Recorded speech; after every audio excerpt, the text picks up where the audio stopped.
Hello, I want to talk about the Lia Thomas thing.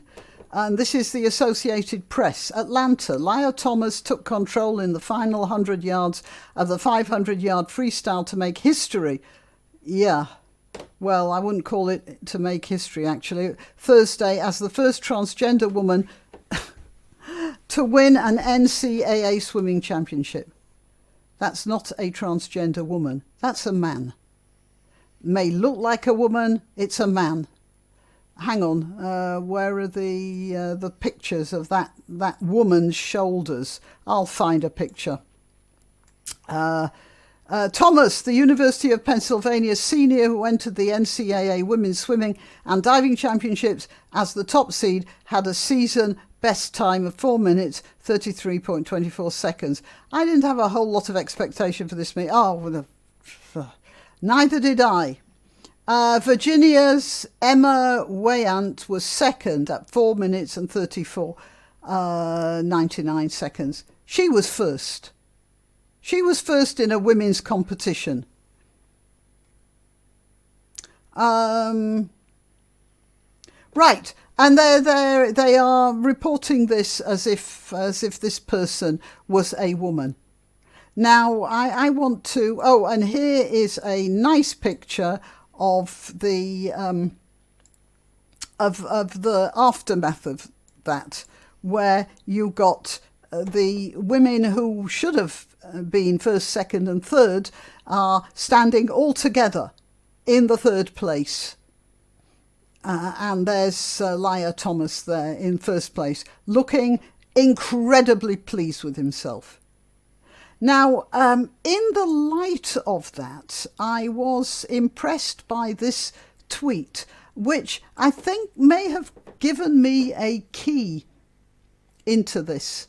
And possibly it has to do with the way men and women look at the world. And this might be part of the, well, I'm sure it is part of the problem. Made this tweet. No, sorry. I'm going to take out his name there. So, yeah, I don't want anyone to go after him. A man, anyway, said, "It's interesting that this swimmer has suddenly become the bumper sticker for trans women. The reality is that, like women, they come in all shapes and sizes. Some are indistinguishable from cis women and would be hard to pick out from a group photograph." Okay, and then he shows a picture, and some of these people, I suppose, are transgender in some form or another. And then a woman responds to this. Again, I'm going to blur out the names. "It's not about the image when it's about competitions. Men have more abilities than women. Well, yeah, stronger and faster, usually, for sure. I don't know about abilities, than women. Hence why you have male-only races and female-only races. This transgender had an advantage over the females. It was not a just race, but cheating." And yes, despite her slightly loose hold on the grammar, I agree with her absolute 100% hold on the facts. Now, I just want to pitch a ball in your direction. Perhaps you'll forgive that expression. And let's think about this. You see, it may have to do deep down with the different way men and women see the members of the opposite sex. It is well recognised that men determine... okay, this is a not all situation. It's a general picture. Men choose their mates on the way they look. Looks are very important to men. Far more important than they are to women. So, yes, women go for handsome men as well. But the men they choose, in general, again, it's a not all thing. The men they choose are the ones they think are going to be keepers. They're going to look after the next generation. And this is something that men have at the back of their minds. They regard women, men who are inclined to regard women negatively do so because they're saying, oh, women are only interested in money or earning power or whatever. And indeed, that has some validity, but not for the reasons the men are thinking, because men are interested only in looks and fertility, you see. So when they look at a woman, they don't look at, generally speaking, don't look at her earning power. They look at her fertility and how likely she is to give them sex and then progeny. Whereas women, they're looking at men, they have to think, because literally they're the ones left holding the baby, they have to think of how long term these men are, how much they're going to look after them, how much they are going to assist the advantageous growth of the child they will be creating. So and women look at men negatively, well, you're only interested in looks. And men look at women negatively, oh, you're only interested in money. But both are fixed in very important biological imperatives. And it's only when we acknowledge this sort of thing do we can we come to some accommodation with it.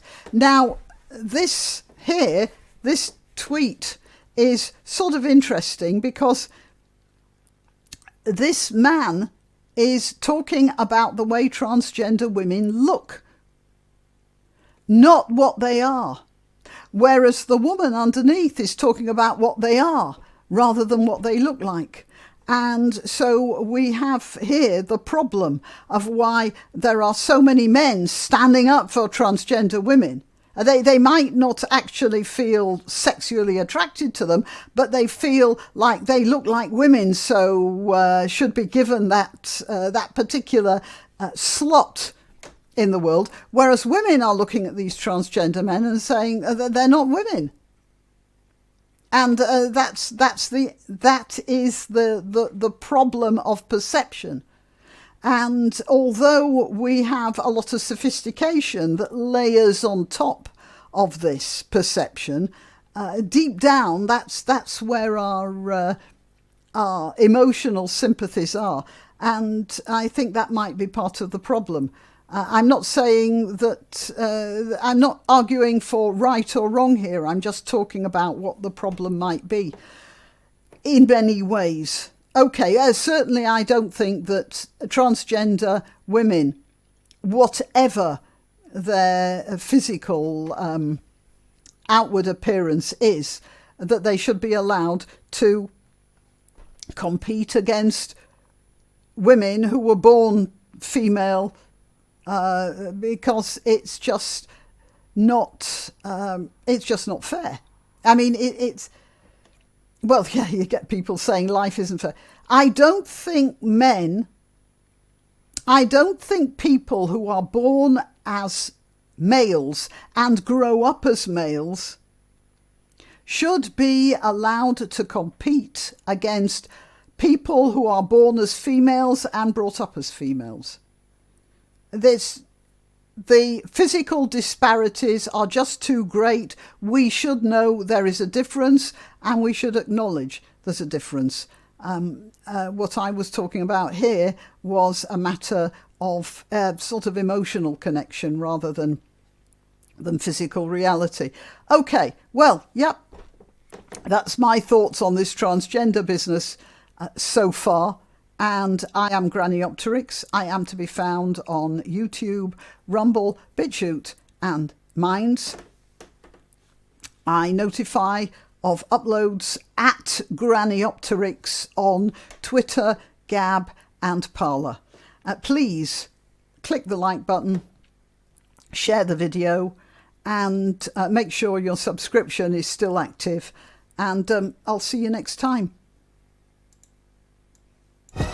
Why not treat yourself or a favoured relative or friend to these magnificent examples of merch?